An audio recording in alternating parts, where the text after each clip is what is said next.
Seeing a black screen on your Toshiba Excite Pure, we will repair startup problems, restore system files, and use recovery options to get your tablet back to normal without reinstalling the operating system.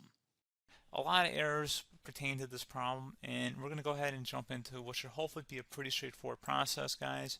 And we're going to go ahead and jump right into it.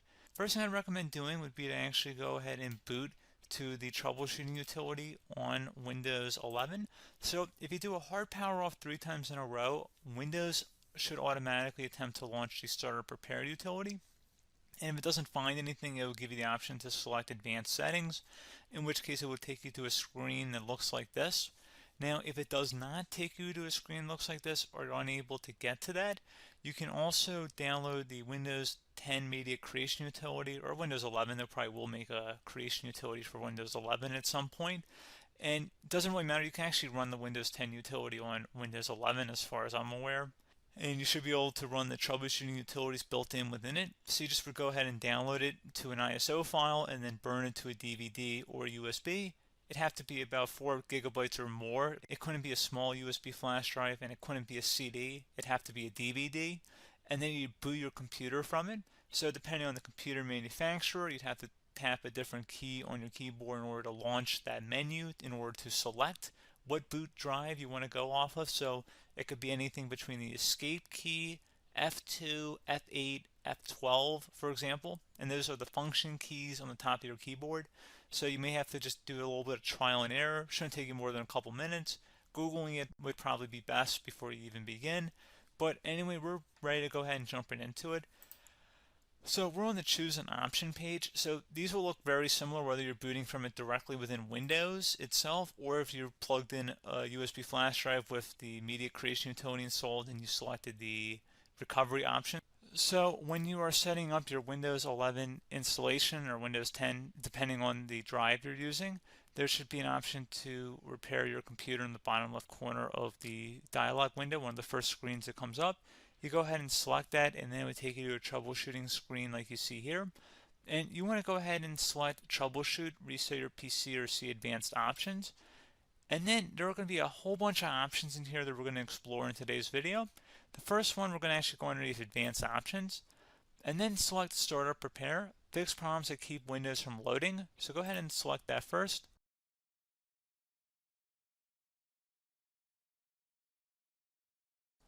Okay, so you can see it could now repair our PC. That was our first option we could try.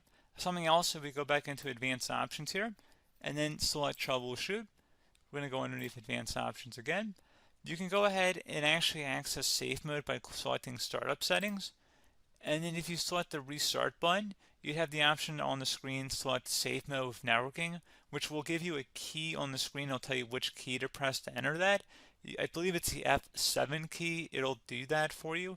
I'm not going to go over that in today's tutorial because I don't really want to go into safe mode, but you're more than welcome to attempt that by going into here and then selecting restart. Again, it'll launch another screen. It'll say what key do you want to press, and it'll give you like 7 or 8 different options, and you want to select safe mode with networking. There's also an option for a command prompt too, but that's going to be something we're going to cover later in this video, and we don't even have to go through that in order to access it. So that's why I'm not going to really push for that, because unless you know exactly what's causing the problem, you probably don't need to go into safe mode. Unless you're trying to recover files, in which case then you definitely can go into safe mode, but we're trying to actually recover our computer here. So I hope that makes sense. Something else we can also try here as well would be to uninstall updates, remove recently installed quality or feature updates from Windows. So if you go ahead and select that, you can uninstall the latest quality updates, which generally is the more day-to-day updates. Feature updates are the less regularly released ones, like the big ones. I would equate it to service packs in like Windows 7 and Windows Vista and Windows XP. So larger updates that occur once or twice a year at most. And the quality updates are more just a regular update. So probably obviously depend, it'll take longer if you're going to try and uninstall the latest feature update versus quality update. And maybe you don't need to go back that far. So just giving you guys a couple of pointers with that. Something else you can also look at here, and we're going to jump into the command prompt in a little bit, but you can select System Restore, which will use a restore point recorded on your PC to restore Windows. And this is something I would highly recommend here, guys. So select Next. Assuming you have a restore point saved on your computer, you go ahead and select the most recently created one, and you'll select next, and then you'll select the drive. You shouldn't actually have to select the drive. You can scan for affected programs, but we're going to keep it all default here, and then we're going to select finish. So once started, system restore cannot be interrupted. Do you want to continue? I think we're going to select yes. I don't think we have anything better to do on our computer right now, so just give it a moment here to initialize. It will take a couple minutes to run, obviously depending on how large your hard drive is and how much is saved on the system restore point. So just give it a couple minutes here.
System has been restored successfully.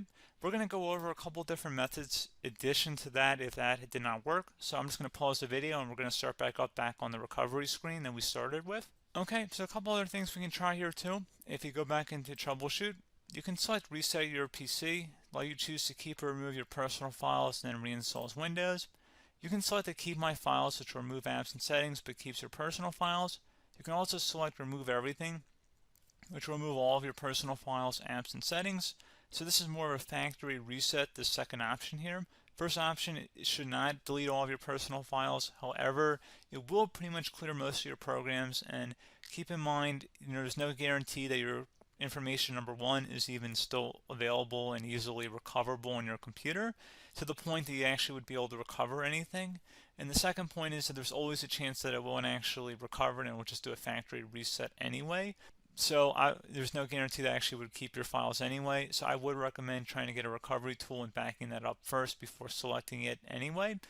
But again, those are a couple different options. And then something else you can try here if you go back to the choose an option. Another option, if you go underneath choose an option and select troubleshoot, advanced options, and now select where it says command prompt.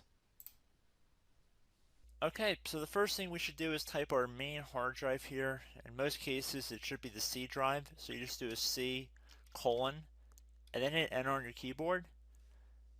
So once you're underneath the C drive, we're going to type in dir and then hit enter on your keyboard. It should have program files, users, and Windows all in there. That's how you know you're in the right directory.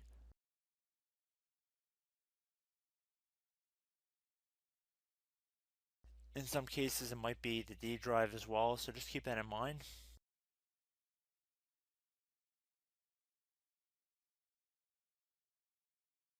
Next thing we're going to do is type in cd space / Windows / system 32 / config, and then you're going to hit enter on your keyboard.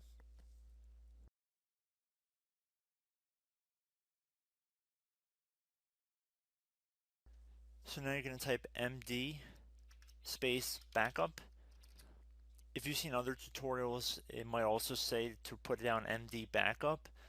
That's because the backup name is pretty common when you want to back something up. So you can name this whatever you want, doesn't have to be backup. So if you've already made a backup folder in the past, you could do backup 1, for example. So once you're done setting the name you want the backup to be called, hit enter on your keyboard again.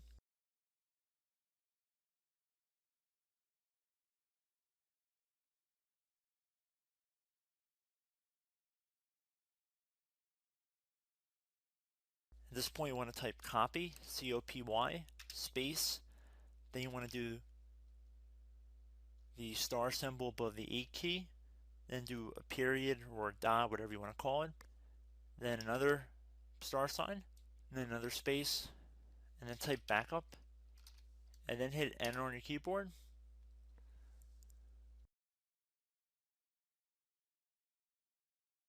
Now you want to type CD reg back, R-E-G-B-A-C-K, and then hit enter on your keyboard.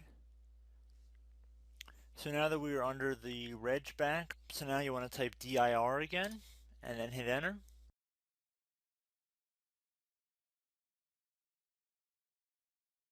So now at this point we're going to type copy again. So copy, space, star sign,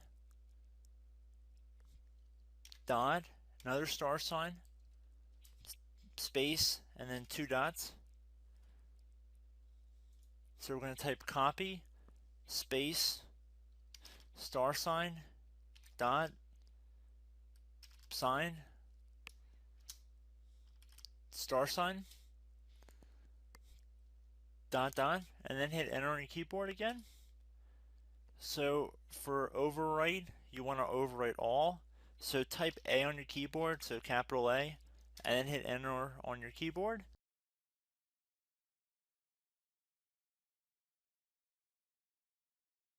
So at this point you should be good to go. You can close out of the command prompt window, and if you accidentally continue to Windows 10 you should be all set. So I hope one of these 3 or 4 different methods we went through in this tutorial helped you guys out.